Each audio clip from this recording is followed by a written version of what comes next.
हरे कृष्णा प्रभु। तो पिछली बार बड़ा अच्छा आपने मनु महाराज के बारे में हमें समझाया था, मायावाद का खंडन भी किया था, और आपने एक वर्ड यूज किया था आर्य समाज, हाँ, आर्य के बारे में बताया था।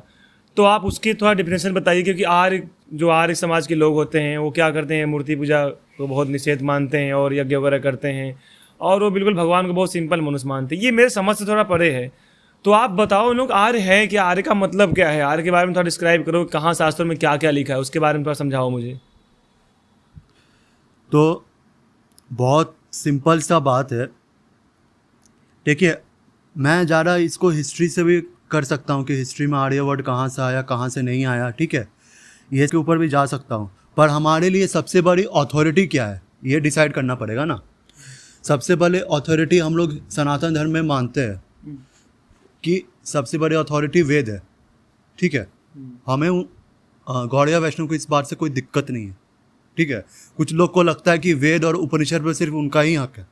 सब मायावादी बार बार उपनिषद करते रहते हैं। उनको लगता है कि उपनिषद पर कमेंट्री उन्हीं के आचार्यों ने की है, ठीक है। उनको ऐसा भ्रम है। गलत है। हाँ, अद्वैत मतलब सिर्फ मतलब वेदांत मतलब अद्वैत हो जाता है उनके हिसाब से, अपने आप हो जाता है। तो उन मूर्खों को तो समझाते समझाते कितने साल हो गए, समझ रहे हैं, समझने लगे हैं। तो अब इनको लगता है ना, वेद का मतलब कुछ लोगों को लगता है कि सिर्फ और सिर्फ आर्य समाज होता है, ठीक है। वेद को अच्छे ढंग से सिर्फ आर्य समाज वाले मानते हैं और कोई नहीं मानता है, ठीक है। उनको ऐसा लगता है। तो अब आपने जैसे प्रश्न पूछा है कि भगवान को सामान्य मनुष्य मानते हैं, ठीक है। हाँ हाँ, पहले मान लीजिए मुझे आपके बारे में जानना है, ठीक है। आप एज अ पर्सन, मैं आपको जानना चाहता हूँ, तो मैं कैसे जान सकता हूँ आपके? आप मेरे बारे में हाँ, आप आपके बारे में खोजो या आपसे डायरेक्टली मैं पूछ लूँ, ठीक है। हाँ, खोज लूँ मतलब आपके दोस्तों से पूछूं, ये सब वो सब रिश्तेदारों से पूछूं। अब मुझे भगवान कृष्ण के बारे में जानना है, तो आप मेरे को कैसे पता चलेगा? या तो मैं भगवान के भक्तों से पूछूं, क्योंकि वही दिन रात भगवान कृष्ण करते हैं, वही उनका जप करते हैं, ठीक है। तो उनको ज़्यादा पता होगा। सिंपल सा बात, एक आदमी को उसका रिलेटिव को ज़्यादा पता रहता है, ठीक है, दूसरे आदमी के हिसाब से। या दूसरा तरीका है किसी को जानने का कि हम शास्त्रों से जाने, ठीक है। खुद पूछ ले, खुद मतलब भगवान जो है, ये जो क्या है, शास्त्र क्या है, भगवान की वाणी खुद है। वेदांत सूत्र कहता है शास्त्रो योनित्वात्।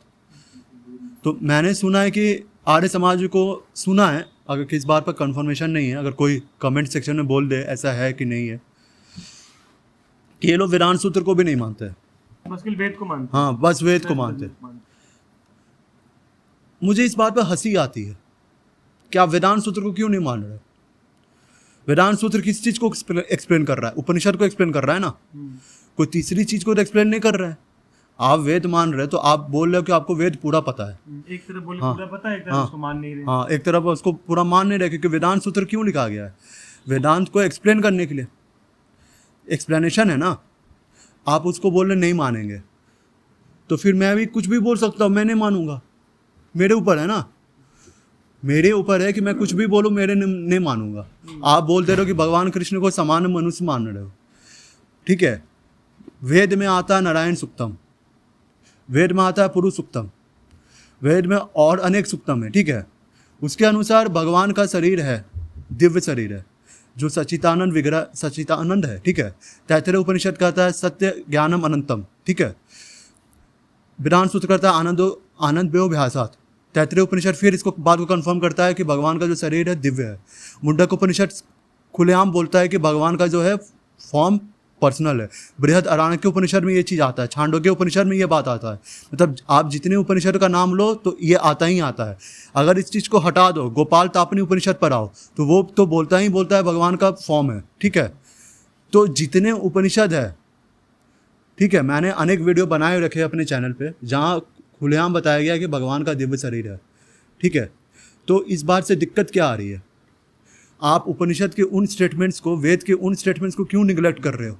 जो अपने काम के मान रहे हैं, जो अपने काम के उनके कृष्ण अपराधी यानी मायावादियों का कहना होता है कि एक तो व्यवहारिक सत्ता है और फिर एक परमार्थिक सत्ता है, उसके हिसाब से हम मानेंगे। उनका अपना ही एक ढोंग चलता है बुद्धिज्म के अनुसार। पर आर्य समाज का तो कोई एक्सप्लेनेशन ही नहीं है, वो सीधे उड़ा देते हैं, ये तो बिल्कुल सीधे ही उड़ा अलग देते लोग से आए, ऐसा हैं। लगता है। हाँ, सीधे उड़ा देते हैं। और वो एक्सप्लेनेशन भाई मेरे को समझ में नहीं आता। आप उपनिषद मान रहे हो तो पूरा मानो ना भाई, पूरा मानो। हम तो गौड़िया वैष्णव क्या करता है, ब्रह्मेति परमाति भगवान इति शब्द थे कि ब्रह्मन परमात्मा भगवान, इस तीन फॉर्म जो है ये डिस्क्राइब्ड है भगवान का शास्त्रों में, ठीक है। तो आप किसी एक को भी नेग्लेक्ट कर रहे हो और सिर्फ निर्विशेष सत्ता को मान रहे हो जिसका कोई आकार नहीं है, तो आप तो पाखंडी हो ना भाई। बिल्कुल क्योंकि ऐसे श्लोक तो खुलेआम पड़े हुए जहाँ भगवान को परमात्मा बताया गया है, और जहाँ खुलेआम भगवान को आप फिर बोले कि परमात्मा बताया गया है, तो वो भी ये है, क्या बोलते हैं, निर्विशेष है, ठीक है भाई। कठोपनिषद में श्लोक आता है जो परमात्मा का साइज बताता है, ठीक है, size of A thumb, heart के सेंटर में बताता है। वेदांत सूत्र में ये पूरा एक सेक्शन को लिया गया है, उसमें हर आचार्यों ने इस पर कमेंट्री की हुई है, ठीक है, और इसको एक्सप्लेन किया हुआ है। तो मूर्खता वाला बयान ना दे कोई वीडियो में बना के, नहीं तो फिर ऐसा खंडन होगा कि फिर आपकी आत्मा कांप जाएगी, ठीक है। क्योंकि आप ये बहुत दिन से चल रहा है कि मेरे चैनल पर आके कोई लोग बोले जा रहे हैं कि आप वीडियो तो अच्छा बना रहे हो, मायावादी को अच्छा ठोक रहे हो। बस ये चीज़ से हमें दिक्कत है कि भगवान कृष्ण को आप भगवान क्यों बोल रहे हो। हाँ, तो मैं आपकी प्लेजर के लिए अपने सिद्धांत नहीं बदलूंगा, और मुझे किसी की माय के लाल से कोई डर नहीं है, ठीक है। अगर मैं बोल रहा हूँ भगवान कृष्ण भगवान है तो डंके के चोट पे बोलूंगा। तो ब्रह्मा जी बोल रहे हैं ना, हम हाँ, थोड़ी बोल रहे हैं, ब्रह्मा जी बोल रहे हैं, सारे हाँ, देवता और मैं डंके ऋषि के बोल चोट रहे पे बोलूंगा, चाहे कोई भी संस्था हो, ठीक है, कोई भी संस्था हो, मुझे उससे घंटा कोई फर्क नहीं पड़ रहा है। और क्यों नहीं पड़ रहा है, मैं आपको प्रमाण देता हूँ। और मैं बात कहाँ से शुरू किया था कि भगवान को जानना है तो शास्त्र से जानो। आप भगवान कृष्ण की स्टोरी कहाँ से लाते हो, भगवत से, गीता से लाते हो और भागवत से लाते हो। वहीं पे लिखा है ना कि भगवान को एक तीर लगा, भगवान एक शरीर पधार गए, इसके आधार पे बोलते हो कि भगवान मरे हैं। हाँ, उस भागवत का आप उन श्लोकों को कहाँ रखते हो जहाँ बोला गया भगवान का शरीर दिव्य है, जहाँ बोला गया है मतलब हाँ जन्मादे ये यथा से उस श्लोक की शुरुआत हो रही है। और मतलब कितना श्लोक पढ़ा हुआ है जहाँ पर खुलेआम बोला गया कि भगवान कभी डेथ उनका होता नहीं है, उनका शरीर सच्चिदानंद विग्रह है। भगवान का जो प्रकट होना प्रकटना सूर्य के समान होता है, सूर्य का उदय ना सूर्य का अस्त होना है, सूर्य मर गया। हाँ, रामायण में ये चीज लिखी हुई है, महाभारत में ये चीज लिखी हुई है। तो आप अपने अनुसार श्लोक चुनोगे, ठीक है, और खुद को वेदों पर ज्ञाता बताओगे, तो भाई ऐसा तो होगा नहीं, ये गलत है। हाँ। और आपने क्वेश्चन पूछा कि आर्य वर्ड का मीनिंग क्या होता है, ठीक है ना। अब मैं हिस्ट्री बुक में नहीं जाऊंगा जो एनसीईआरटी पे लिखा हुआ है, जो सीबीएसई में बोला गया है, ठीक है। मैं ये सब पाखंड नहीं मचाता हूँ, सीधे भगवान कृष्ण के बारे में जानना है, आर्य वर्ड को जानना है तो आप भागवत खोलिए, ठीक है। कौन सा अध्याय? हाँ, तो आप खोल सकते हैं 3 स्कंद 33वां चैप्टर 7वां वर्ष। अच्छा, ये श्लोक आप पढ़ भी सकते हो ऑडियंस के लिए।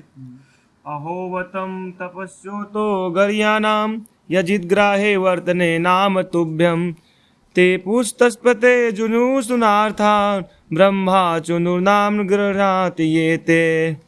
ओह, कितने धन है जिनकी जीवाएं आपके पवित्र नाम का जप करती हैं।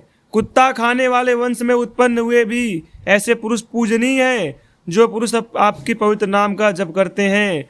उन्होंने सभी प्रकार की तपस्याएं तथा हवन किए होंगे और आर्यों के सदाचार प्राप्त किए होंगे। आपके पवित्र नाम का जप करते रहने के लिए उन्होंने तीर्थ स्थानों में स्नान किया होगा, वेदों का अध्ययन किया होगा, अपेक्षित हर वस्तु की पूर्ति होगी। तो आप देख रहे हो, अब मैं ये श्लोक क्यों उठाया, इस श्लोक से 2 चीज होती है, जो मेरा पिछला वीडियो था, ठीक है, ये वैष्णविज्म वर्सेस ब्राह्मणिज्म, ठीक है, जो मैंने टॉपिक उठाया था वो यहाँ पर कवर हो रहा है।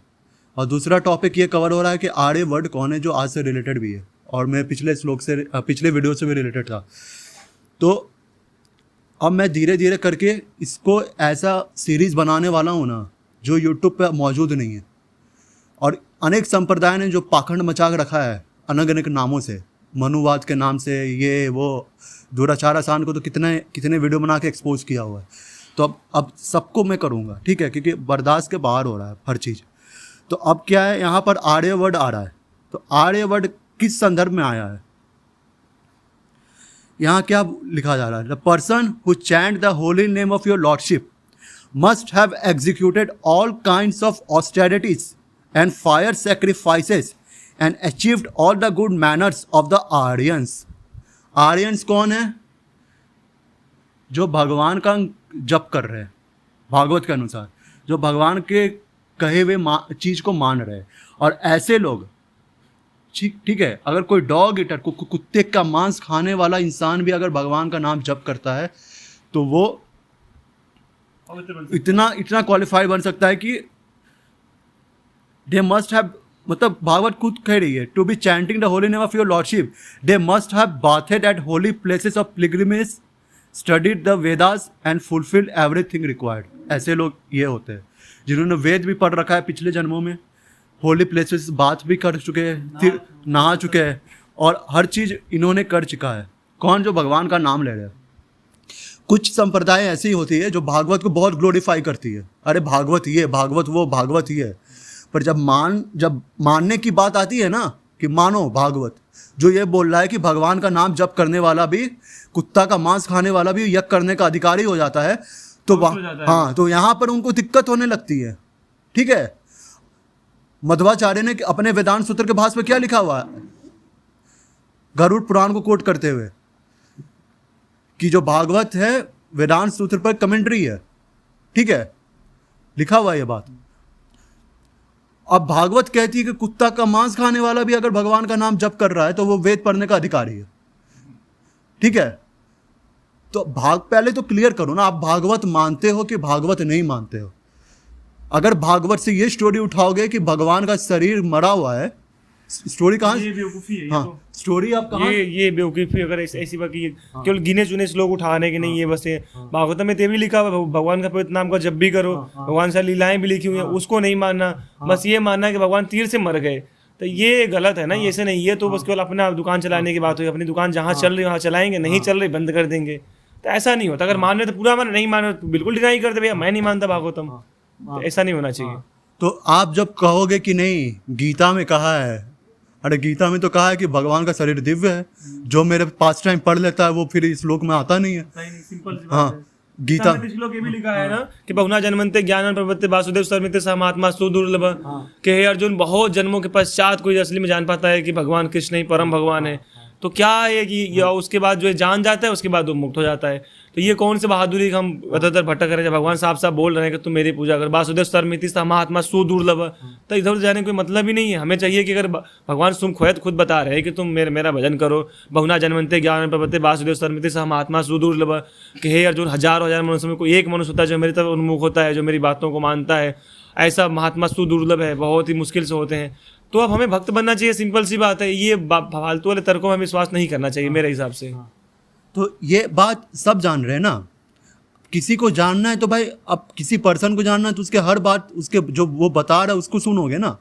आप अपने, मैं आपका बस नाम जान लूंगा और आपके माता पिता के बारे में अपने मन से कहानियां बनाऊंगा, तो ये तो सही बात नहीं है ना भाई। अगर आपके माता पिता के बारे में जानना है तो आपसे ही पूछना पड़ेगा। आप बोलोगे वेद में लिखा, वेद में कहीं नहीं लिखा है कि भगवान मरे हुए हैं। ठीक है, ये होशियारी अगर किसी को लगता है ना वेद वो पढ़े हुए हैं। वेद में तो एक बात ये भी लिखी, वेदेम सर्व अमय वेद्यम, कि अर्जुन वेदों के द्वारा मुझे ही जाना जाता है। तो ये बात हम क्यों नहीं सुनना चाहते कि भगवान तो बोले वेदों के द्वारा मुझे ही जाना जाता है। वेद में इसके लिए इस बात को लेकर बोलते हैं, हम कहाँ से स्वर्ग जाएंगे, कहाँ से चंद्रमा लोक में भोग करेंगे, कहाँ से राजा बनेंगे, कहाँ क्या करेंगे। जो भौतिक लाभ है उसके पीछे भाग रहे हैं, और जो भगवान बता रहे हैं कि आप वेदों के माध्यम से मुझे जान सकते, उसको नहीं मानते हम। तो ये, और ये क्या है, मैं यज्ञ करूंगा। कलयुग में यज्ञ है नहीं, कलयुग में यज्ञ को रिकमेंड किया ही नहीं गया है। यज्ञ कौन करता है? ब्राह्मण करता है। वो ब्राह्मण जिसमें इतनी ताकत है कि जो मंत्र पढ़ के सिर्फ ये हवन कुंड से अग्नि जला दे। आज ये बोलते हैं ना, ब्राह्मण वैसे वैष्णविज्म में टॉपिक उठता है कि ब्राह्मण ऊपर है वैष्णव से। अरे ब्राह्मण का वर्ड अगर तुम धर्मशास्त्र मानने पर आए हो ना तो पूरा मानो। आपको लगता है एक श्लोक उठा के बोलोगे कि 5 साल में जनेऊ धारण कर लो, 8 साल में, ठीक है, 8 साल के बाद तुम वेद, ये किसी ने कमेंट किया हुआ था, ठीक है। अरे मूर्ख, भागवत पढ़ो। प्रहलाद महाराज बोलते हैं कि 5 साल में ही शुरू कर दो भागवत का, भगवान का नाम जप करना, ठीक है। तो 5 साल में ही तुम बन जाओगे महाभागवत, अगर सही से करोगे। तुम 8 साल क्यों गिना रहे हो मुझे धर्मशास्त्र कोट करके? तुमसे ज़्यादा पढ़ा हुआ है शास्त्र यहाँ पर, ठीक है। 5 साल में ही बोला है ना प्रहलाद महाराज ने। 5 साल से शुरू कर दो। जो इस कंक्लूजन पर आ गया 5 साल पर कि भगवान का नाम जप करना है, वो तो पहले ही वैष्णव बन गया, पहले ही वैष्णव बन गया। अब तुम उसको दीक्षित कर दो जिस उम्र में तुमको अगर लग रहा है। जिस उम्र में मध्वाचार्य ने जन्म लेते ही बोल दिया था कि 1-2 साल 3 साल में कि मुझे संन्यास लेना है, पता नहीं मुझे एग्जैक्ट एज, ठीक है। तो ये आचार्य क्यों बोल दे रहे हैं? उनको भागवत पता है ना भाई, भागवत उनको पता है। ऐसे ही मध्वाचार्य ने हवा में थोड़ी बोल दिया कि ये भागवत है natural commentary on Garuda Purana को कोट करते हुए ऑन वेदांत सूत्र। तो बचपन में ही बोल रहे मुझे संन्यास दे दो, क्यों बोल रहे हैं? उनको प्रहलाद महाराज का स्टोरी पता है ना। आप बोलोगे कि नहीं 8 साल की उम्र तक जनेऊ धारण कर लो, बाकी बाद में तू कर नहीं सकते हो, धर्मशास्त्र में लिखा हुआ है। नहीं, ऐसा नहीं है, ऐसा नहीं है। अगर जैसे प्रहलाद महाराज बता रहे हैं, कितना इजी बता रहे हैं कि हमें भक्ति 5 साल से स्टार्ट कर देनी चाहिए, तो लेकिन बाहर समाज में ऐसी मान्यता है कि भक्ति तो बुढ़ापे का काम है। गलत, ये तो गलत है। कोई जरूरत थोड़ी कोई हम बूढ़े होकर ही मरे, कोई गारंटी है क्या इसकी? कभी भी टपक जाते हैं, कितने लोग टपक जा रहे हैं। इससे अच्छा है कि अगर हमें नॉलेज हो जा रहा है, चलो हमें जानकारी जब तक नहीं थी तब तक तो हम नहीं कर रहे थे, अब जानकारी हमें हो गई, प्रहलाद महाराज की शिक्षाओं के द्वारा हमने पढ़ लिया कि हमें भक्ति 5 साल से स्टार्ट कर देनी चाहिए। उसके बावजूद भी हम अगर हम नहीं कर रहे हैं तो गलती हमारी है। हम बैठ के तर्क में लगे हुए हम यज्ञ करेंगे, यज्ञ के बाद फिर ज्ञान प्राप्त करेंगे, ज्ञान के बाद हमें ये मिलेगा, फिर हम भक्ति शुरू करेंगे। तो कोई जरूरी नहीं जब तक हम जिंदा ही रहें, कोई गारंटी नहीं इस कलयुग में। क्योंकि कलयुग तो ऐसे बता रहे हैं कि यहाँ पर इतने अधम लोग हैं, उनकी बुद्धि कम है, भाग्य कम है, मति कम है, आयु कम है, बल कम है, सब कुछ तो कम है यहाँ पे। कोई भरोसा तो नहीं कब तक रहेगा। अगर तुम अपने आप को जनेऊ धारण ब्राह्मण बोल रहे हो, शास्त्र मारने पर आ रहे हो ना, तो भाई तुम मेरे सामने दिखाओ मंत्र बोल के कि तुम अग्नि कुंड में ये आग जला दे रहे हो। खुद को ब्राह्मण बोल रहे हो ना, जनेऊ धारण, तो भाई शास्त्र मारने पर आओ तो पूरा मानो ना। अगर भागवत को अपने आप को वैष्णव या कुछ भी बोल के सिर्फ आधे भागवत मानोगे, ठीक है, खुलेआम बोलते कि अच्छा मायावाद खंडन मैंने तो अच्छा है, पर आप गौड़िया वैष्णव सिद्धांत को गलत इंटरप्रेट करते हो। भाई भागवत को हम मानते हैं ना तो हर श्लोक पर मानते हैं, ठीक है।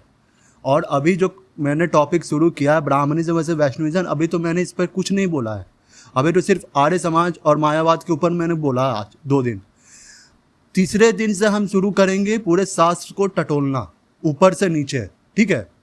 और इसमें पूरे ग्रेट डेप्थ से बताया जाएगा क्यों गौड़िया वैष्णव का सिद्धांत सबसे टॉप मोस्ट है। किसी के बकौती नहीं है ना वेदांत सूत्र, किसी की ये नहीं है कि वेद उन्हीं को आता है, उपनिषद उन्हीं को आता है, ठीक है। हमारे आचार्यों ने भी कमेंट्री की हुई है वेदांत सूत्र पे, हमारे आचार्यों ने भी किताबें लिखी हुई है, ठीक है। हम किसी पर निर्भर नहीं, किसी पर डिपेंडेंट नहीं है कि आप बोलोगे, आप सर्टिफिकेट इशू करोगे तो हम मान्य हो जाएंगे, ठीक है। ऐसा नहीं है, ऐसा नहीं। जो हमारे आचार्यों ने पहले से लिखा हुआ है, हम परंपरा में है ना, जो परंपरा में जैसे गौड़िया संप्रदाय था, परंपरा में भगवान की परंपरा आ रही है। सारे आचार्यों ने अपने अलग अलग जैसे जो टाइम था उसके हिसाब से अलग अलग ग्रंथ दिए हैं। जो ग्रंथ उस समय के लिए सही थे अभी भी सही है। तो भगवान की भगवत गीता है, वो हमेशा के लिए सही थी, आज भी सही है। लेकिन लोगों को मान्यता है कि नहीं, वो तो भगवान ने भगवत गीता अर्जुन के लिए बोली थी। अरे बाबा, अर्जुन के लिए वो तो हमें बोली थी। अर्जुन उनका नित्य साथी है। अर्जुन नर नारायण है, वो हमेशा साथ में रहते हैं। अर्जुन नर है, भगवान नारायण है, सिंपल सी बात, हमेशा साथ रहते हैं। लेकिन उनको पता था कलयुग के लोग इतने अधम है, अगर थोड़ा ज्ञान नहीं देंगे तो बेचारे केवल इसी में घूमते रहेंगे। यज्ञ करूं, वेद पढ़ूं, क्या ना पढ़ूं, वो गलत है ना। ऐसा नहीं है। बुद्धिमानी इसमें हमारी यही है कि हम केवल भगवत गीता को स्वीकार करें, जो भगवान बोल रहे हैं उसको स्वीकार करें। भगवान सिंपल सा बोल रहे हैं, सधर्मान पद्धति माँ में कम सड़म भजम हम तो हम सर पापे मुच्छा से मैं सोचा। हम फिर क्यों दौड़ रहे हैं, हम क्यों जहाँ इधर अलग अलग जगह भटक रहे हैं? ये तो हमारी मूर्खता है ना, टाइम पास है बस केवल। और इनका तुम आर्य समाज का पाखंड यहीं तक सीमित नहीं है। मैंने तो यहाँ तक सुना हुआ कि भगवत गीता के 700 श्लोकों को नहीं मानते। उनके अपने अनुसार कुछ सेलेक्टेड सोर्स वर्सेस ही हैं भगवत गीता में। नहीं, ये गलत है। अब मुझे एग्जैक्ट पता नहीं है, इसलिए मैं इस पर कमेंट नहीं कर रहा हूँ, क्योंकि मुझे इंटरेस्टिंग उस चीज़ के, मैं इनके बारे में वीडियो ही नहीं बनाता हूँ। इन्होंने 1000 वीडियो बना रखी हैं अपने चैनलों पे, अलग अलग चैनल पे, कि भगवान का शरीर दिव्य नहीं है, ठीक है। अच्छा, एक मिनट, अगर भगवान का दिव्य नहीं होता, इसकी प्रामाणिकता देखो आप, कि जब आप सबको पता होगा, जलंधर के बारे में सबको पता होगा, जलंधर नहीं, उसके जरासंध, सॉरी क्षमा कीजिए, जरासंध ने जब भगवान पे 70 बार मथुरा पर आक्रमण किया था, उसके बाद हार गया था हर बार। एक बार क्या हुआ, भगवान बलराम और भगवान कृष्ण को उसने क्या किया, एक पहाड़ के ऊपर चढ़ गए और पहाड़ पे आग लगा दी। पहाड़ था बहुत ऊंचाई वाला पहाड़ था, ठीक है। फिर भगवान कृष्ण और भगवान बलराम दोनों ऊपर से कूद गए, हजारों फूट ऊपर से कूदे, कुछ नहीं हुआ उनको। अगर सिंपल शरीर होता तो बचते क्या हो भाई, खत्म हो गए हो जाते। लेकिन क्योंकि भगवान शरीर दिव्य है, ऐसा हम नहीं बोल रहे हैं भगवान जैसे ब्रह्मा जी बोल रहे हैं ईश्वर परमा कृष्ण सचितानंद विग्रह अनादि आदि गोविंद सर्व कारण कारणम। तो ब्रह्मा जी की बात थोड़ी झूठ है। चलो ठीक है, आप बोलोगे मैं वेद को मानता हूँ, ठीक है, अगर वेद को मानते हो, वेद किसने लिखा? ब्रह्मा जी के द्वारा आया, 4 वेद ब्रह्मा जी ने लिखा है, ठीक है, वो अलग बात है, भगवान ने कोई नॉलेज उसके बाद ही लिखा, तुम भगवान को नहीं मानते, ठीक है। तो ब्रह्मा जी ये भी तो बोल रहे हैं ना कि ईश्वर परमा कृष्ण, इसको भी तो मानो। ये कौन सी बात है कि नहीं जो मेरे काम की चीज हम उसको मानेंगे, जो मेरे काम की चीज नहीं मानेंगे? तो ये पाखंड है, ये नहीं होना चाहिए। अगर आप माने वेद को तो वेद को मानो, हमें कोई आपत्ति नहीं है। वेद के साथ आप ब्रह्म संहिता को भी मानो कि ब्रह्मा जी अपने अपने आकर भगवान सामने क्षमा मांगने के उन्होंने इतने अच्छे श्लोक लिखा हुआ है, तो उसको ही मानो, तब समझ में आएगी। नहीं आप दोनों चीज़ों को मान रहे हो, अपने केवल मन गणन काम चलाने के लिए मान रहे हो कि मेरा दुकान चल जाए, तो दुकान तो कब तक चलेगा, कभी कभी बंद हो जाएगी दुकान। आप कुछ लोग बोलेंगे कि ब्रह्म संहिता पंचरात ये सब पाखंड है, ठीक है, नहीं वो खुद ही पाखंड है। हाँ, जो ऐसा हाँ, तो वो छांदोग्य उपनिषद पढ़ के आए, ठीक है। यहाँ कोई बच्चा लोग नहीं बैठ के वीडियो बना रहा है, ठीक है। अगर वो वेद पर कमेंट्री देना शुरू किया ना, तो उनको समझना चाहिए कि उनके ऊपर ऐसे कमेंट्री दी जाएंगी ना उनके समाज के ऊपर कि पूरे उनको अपने अस्तित्व पर शर्म आएगी, ठीक है। बहुत दिन से मैं नौटंकी देख रहा हूँ कि मेरे चैनल पर आके कमेंट किया जा रहा है कि भगवान का शरीर दिव्य नहीं है, भगवान का शरीर दिव्य नहीं है। होल्ड किया हुआ, मैंने बहुत होल्ड किया, मैंने कुछ नहीं बोला है। पर जिस दिन गुस्सा फूटता है ना, फिर उसके बाद 2 साल तक मैं पड़ जाता हूँ उसके पीछे, ख़त्म ही कर देता हूँ समाज को, ठीक है। और ये होगा। अगर आप बोलोगे कमेंट करके कि भगवान का शरीर दिव्य नहीं है, तो मैं आपके आचार्यों को प्रूफ करूँगा ना कि उन्होंने क्या क्या काम किया हुआ है, ठीक है। अगर ऐसी बात लिखी है और मिस इंटरप्रेट की है वेदों को, और ये फैला रहे कि भगवान का शरीर दिव्य नहीं है, तो भाई फिर देखो क्या होगा, ठीक है।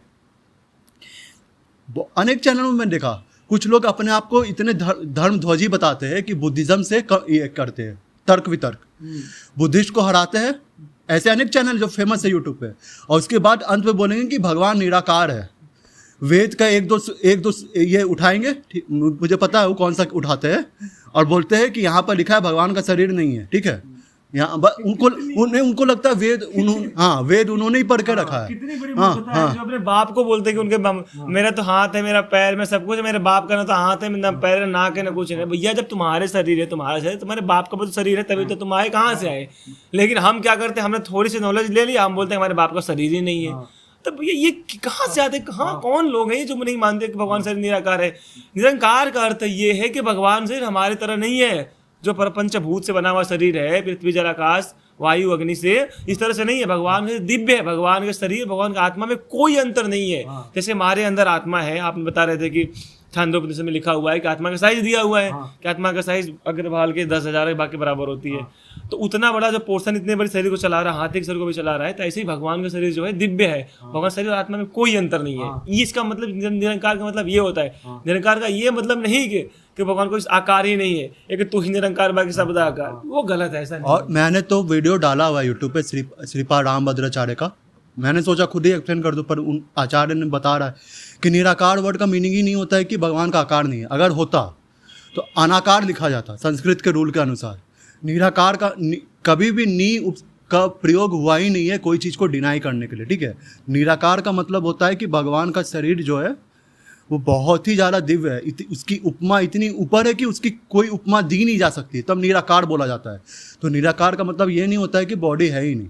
अगर कोई अगला वीडियो बनाए ना, तो पहले वीडियो देख ले मेरे चैनल का कि कितना चीज़ मैंने पहले ही बता रखा है, ठीक है। संस्कृत करेंगे तो भाई तुम आओ, तुमको वेद पर आना है ना, वेद पर ही आओ, और तुमको इतना वेद पढ़ाया जाएगा ना कि तुमको पता चल जाएगा वेद कौन जानता है। और बाकी लोग जो भागवत को आधा मानते हैं, कृष्ण पर मायावादी लोग, ठीक है, तो ज़्यादा उछले नहीं कि आदि शंकराचार्य ने आदि शंकराचार्य जी को मुझे समझ में नहीं आता कि लोग भागवत को नहीं मानते। उन्होंने खुद लास्ट में बोला है भज गोविंदम मूड मते। तो ये मतलब जब आपके गुरु जी बोल रहे हैं भज गोविंदम, तो हम क्यों अपने हाथ खड़े कर दे रहे हैं? उनसे बढ़ करके हैं क्या? तो ये तो यही वाली बात होगी, आपने अपने खुद संप्रदाय को नहीं मानोगे तो आप दूसरों को क्या प्रूव कर रहे हो? अरे भज गोविंदम तो छोड़ दीजिए, तो एक भजन है मधुसूदन, जिसका मैंने पिछले वीडियो में नाम लिया था, मधुसूदन सरस्वती ने। उन्होंने भागवत के फर्स्ट श्लोक पे कमेंट्री की हुई है, भागवत के फर्स्ट श्लोक पे कमेंट्री की हुई है। उनके तथाकथित वर्ड में यूज कर रहा हूँ, श्रीपाद श्रीधर स्वामी, इन्होंने तो भागवत पे पूरी कमेंट्री कर डाली है, ठीक है। अब श्रीपाद श्रीधर स्वामी के ऊपर मैं वीडियो बनाना शुरू कर दूंगा ना, तो इनके ऊपर इनके आत्मा कांप जाएगी, समझ रहे हैं ना। श्रीधर स्वामी ने इतना जगह मायावाद का खंडन किया है भागवत में कि उसका कोई हद नहीं है, ठीक है। बताते तो है कि इनका टाइटल श्री स्वामी है, ठीक है, तो हमारे संप्रदाय का है। उपनिषद उन्होंने ढंग से पढ़ा नहीं हुआ है ना, उपनिषद करते रहते हैं। गौड़िया वैष्णवों ने जितना उपनिषद पढ़ा है आज तक किसी ने ढंग से नहीं पढ़ा है। आप बोलोगे ऐसा क्यों, क्या प्रमाण है? अरे जो भागवत पढ़ता है वो ऑटोमेटिकली वेदांत सूत्र पढ़ता है। उसी का तो लेख है वो। हाँ, उसी का तो लेख है। मैं वीडियो शुरू ही किया ये बोल के कि भागवत में आस्था है कि नहीं है, पहले इस बात पे क्लियर रहो। अगर आस्था है तो ये मानो कि भागवत वेदांत सूत्र पर कमेंट्री है, नहीं आस्था है तो बोल दो ना नहीं आस्था है, फिर तर्क वितर्क करो। अगर बोलोगे आस्था है फिर बोलोगे कि नहीं ब्राह्मण ऊपर, हाँ अपने जहाँ तक अपना काम चल रहा वहां तक तो आस्था है। तो दूसरे इनके जो मायावादी सन्यासी लोग हैं वो बार बार बोलते हैं वेदांत सूत्र पढ़ो, वेदांत सूत्र पढ़ो। तो वेदांत सूत्र जब पढ़ रहे हो आप, तो जो वेदांत सूत्र जो कमेंट्री लिखी उसको भी तो मानो ना, ऐसा थोड़ी उसको नहीं मानो, वो अलग थोड़ी है। आप उसको मानने डिनाई करते हो, आप वहीं तक मानते हो कि जब भगवान को तीर लगी भगवान मर गए। नहीं, ये ऐसा नहीं है ना, भगवान तीर लगे वो तो भगवान की लीलाएं हैं, भगवान दिव्य लीला करते हैं। अब ये भी लोग नहीं मानते होंगे कि भगवान को बदन पर उठा लिया, जो मायावादी उनको पचेगा ही नहीं ये बात कि भगवान कहानी में गोवर्धन कैसे उठा ली, ये तो कथा कथित कहानियां हैं। कहानियां नहीं, आज भी गोवर्धन है, चल के देखो आप, वहाँ पे लोग इतने वहाँ पर परिक्रमा लगा रहे हैं सब। आप कितने, मान लो आपने 2 को बेवकूफ़ बना लिया, आपने 3 को बेवकूफ़ बना लिया, 4 को बेवकूफ़ बना लिया, क्या पूरा संसार को बेवकूफ़ बना सकते हो? आज भी अगर परिक्रमा मार जाकर अगर देखो, आज भी लोगों की जगह खाली नहीं है। तो लोगों की श्रद्धा है ना, भगवान को मानते हैं ना। अच्छा थोड़ी हमारी तरफ केवल कि भगवान हर जगह है, बस मंदिर में नहीं है। इनका एक और पाखंड आप देखो, मायावती बोलते हैं कि भगवान हर जगह है। भैया जो हर जगह तो मंदिर में नहीं है, बस केवल भगवान मंदिर में नहीं है, तो मंदिर में तो होना चाहिए ना, थोड़ी है भगवान हर जगह। नहीं, आपकी ये स्टेटमेंट सुन के मायावादी बोलेंगे कि हम मंदिर में मानते हैं। मैं बता रहा हूँ ना, इन्होंने बहुत तर्क वितर्क किया है, पर इनका पाखंड, इनके आचार्य का पाखंड मैंने वेदांत सूत्र से ही एक्सपोज किया था, जहाँ ये बोलते हैं पंचरात्र भगवान का मंदिर अगर है तो पूजा किस विधि से करोगे? पंचरात्र विधि से, पंचरात्र से करोगे। पंचरात्र का तो खंडन किया हुआ है शंकराचार्य ने वेदांत सूत्र पर, ठीक है। जब पंचरात्र को उड़ा दिया, ये जो मेरे मायावादियों का फाइट बहुत होता है आर्य समाजियों से, ठीक है। बोलेंगे कि राम को नहीं मानते हो। मायावादियों का कंक्लूजन है कि राम तो है पर अंतिम सत्ता राम की नहीं है, अंतिम सत्ता है उनकी जिसका ना कोई नाम है, ना रूप है, ना कुछ है, ना कुछ है। इन आर्य समाजियों का कहना है, तथाकथित आर्य समाजी कौन होता है? वैष्णव होते हैं, जो मैंने भागवत से आज प्रूफ किया है, ठीक है। किसी को उछल अगर ज़्यादा मार दी ना तो करो, वीडियो बनाओ, जिसको बनाना है बनाओ। अगर इन द स्पिरिचुअल चैलेंज ठोकता है ना तो फिर उखाड़ के फेंक देता है। ये बात इतिहास ने देखा है और आगे भी देखेगा। अगर तुमको दिक्कत हो रही है ना बार बार कि बोलोगे कि भगवान कृष्ण बहुत नॉर्मल इंसान थे, एक हद तक बर्दाश्त किया जाएगा, एक हद तक बर्दाश्त किया जाएगा। ये तो अपनी बाईसी बात होगा। हाँ। बाप की बात भी नहीं मान रहे भैया। चलो मुझे एक ही बात बार बार समझ नहीं आती कि ये लोग जब ब्रह्मा जी की बात नहीं मान रहे, ब्रह्मा जी इनके बाप हुए ना, ब्रह्मा जी सबके बाप है भाई, सृष्टि करते हैं। अब वेद को लेके बैठ गए, हम वेद को मानेंगे जी, चलो वेद को मानो भैया। तो आपके 2 पुत्र हैं, समझो आपके 2 पुत्र हैं, ब्रह्मा जी के 2 पुत्र हैं, एक वेद हो गया, ब्रह्म संहिता हो गई, तो आप दोनों को मानो ना। थोड़ी को जो पुत्र नकली थोड़ी पुत्र है यार, आप उसको मान रहे हो, आप उसको भाई मान रहे हो, क्यों? क्योंकि उससे आपका काम है। अब दूसरे लोग को भाई नहीं मान रहे हो, उससे काम नहीं है। पर भाई तो दोनों है ना, ऐसा थोड़ी हम दोनों ये बस कर जिससे काम उसको भाई मानेंगे, ऐसा गलत है ना। और ये जो पंचरात्र का है ना, अब बोलोगे पंचरात्र का मेंशन कहाँ है वेद में? पाखंडियों का यही काम, अगला वीडियो बना के यही बोलेंगे। पाखंडियों को मैं बता देना चाहता हूँ, छांडे के उपनिषद पढ़ के आना, ठीक है, वहाँ पंचरात्र का प्रमाण है। उसके बाद तुम वीडियो बनाना, जनता को भ्रमित करो, कॉमन आदमी को भ्रमित कर सकते हो, भक्तों को नहीं कर सकते हो, ठीक है। तो ये जो मैंने सीरीज शुरू किया था मेनली था स्मार्ट ब्राह्मण वर्सेस वैष्णविज्म, ठीक है। स्मार्ट ब्राह्मणों का कहना होता है कि वो बहुत ऊपर है, और क्यों? क्योंकि जन्म से है वो, ठीक है। और जो वैष्णव है वो ब्राह्मण कहलाने के लायक नहीं, इनको बड़ा उछल लाता है, ठीक है। तो इसी बात से मैंने आज भागवत का 21 श्लोक से बोला है। अब इनको लगेगा कि इनके पास 1 ही श्लोक है, नहीं, ये चलता रहेगा हमारा। ये जो सीरीज हमारी चलती रहेगी। देखो हमारा जो काम है ना, हमारा काम मतलब जो समाज में जो ये कथा कथित मायावाद फैला हुआ है, आर्य समाज फैला हुआ है, इससे हम अपना टाइम पास कर रहे हैं, ऐसा कुछ नहीं है। मनुष्य जीवन बहुत ही, एक तो सबसे बद कलयुग में बहुत कम टाइम है। हर युग से हम लोग निकृष्ट युग में हैं, कलयुग में हैं। इसमें भी अगर हम अपना सारा टाइम अगर मायावाद को दे देंगे, आर्य समाज को दे देंगे, हम लोग मानते नहीं भैया हम केवल यज्ञ ही करेंगे, नहीं ऐसा नहीं है। आप जो प्रमाणिक विधि उस परंपरा में आओ, भगवान की भक्ति करो और अपने आप को मुक्त करो संसार से। बड़ा अच्छा, बहुत ईजी और सिंपल सा साधन है। लेकिन इसमें यह है कि हम केवल बिना बात के तर्क ना करें। तर्क अगर हम कर भी रहे हैं तो हम इस चीज़ों को स्वीकार करें, माने कि नहीं अगर ये चलो आपने मेरे को मैंने जो तर्क है पॉजिटिव वेव में लें। हम कसम खाकर ना बैठे कि हम तुम जो बोलो मुझे खंडन ही करेंगे, ऐसा नहीं होना चाहिए। चलो अगर आपको चीज़ें समझ में नहीं आती, सबको समझ में नहीं आती है, लेकिन बताने के बाद मानो उसे। ये पाखंडियों की तरह नहीं हम तो मानेंगे नहीं, तो फिर ये गलत है, फिर ना ये बर्दाश्त नहीं और होगा। मैंने ऐसा नहीं है कि मैं खंडन करने के लिए आया हूँ तो वीडियो बना रहा हूँ, ठीक है। मैं 2 साल से इसको देख रहा हूँ, कुछ नहीं बोला, पर हद पार हो गया ना। अब तो हद पार हो रहा है। कमेंट बॉक्स पर आके बोले जा रहे हैं कि भगवान का रूप नहीं है, ये नहीं है, वो नहीं है। तो अब बर्दाश्त के बाहर हो रहा है। अब मैं बोला कि अब मैं बनाऊंगा वीडियो, तुमको बड़ा वेद पढ़ा हुआ है तो अब मैं वेद तुमको सिखाता हूँ, और मैं सिखाऊंगा, अच्छे से वेद सिखाऊंगा। इनको लगता है ना कि भागवत पे कमेंट्री करते हैं तो इनको कुछ पता ही नहीं है, तो देख लेते हैं हम लोग भी। और ये जो सीरीज़ है कंटिन्यू होगी। आज 1 वर्ष बोला है, अभी और वर्सेज आएंगी, भागवत से तो आई हैं, अनेक सोर्सेज से आएंगी, तो वीडियो बनते रहेंगे। आप लोग चैनल पर रहे और इनका आनंद उठाए, और मुझे लगता है कि आपको ये वीडियो पसंद आएगा। तो अभी के लिए हरे कृष्णा।